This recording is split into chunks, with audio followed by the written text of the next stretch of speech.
Alors, la crème brûlée remonte au XVIIe siècle. Ça fait partie des monuments de la gastronomie française. On fait infuser la vanille, le poivre de Sichuan, la fève de tonka dans de la crème et du lait.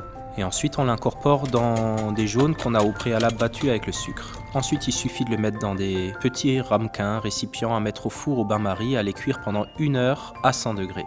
C'est un dessert qu'on peut préparer la veille, comme ça il a le temps de prendre tranquillement au froid. Et lorsque vos convives sont prêts à table à passer au dessert, vous passez un coup de chalumeau, un coup de flamme sur le dessus avec le sucre. Le moment de la flambée d'une crème brûlée est assez hypnotique. On est coupé du temps, coupé du monde, on observe juste ce sucre se transformer en caramel, on observe l'ébullition et on maîtrise tout avec sa flamme qu'on tient au bout des doigts. Pour ce dessert classique français, je vous recommande des vins effervescents de la maison Calvet. Alors un crément de Bordeaux en brut ou le Calvet Célébration brut rosé. Le crément de Bordeaux brut est très classique, acidulé, avec des fines bulles, alors que le Calvet Célébration rosé a des notes un peu plus de fruits rouges et de bonbons anglais.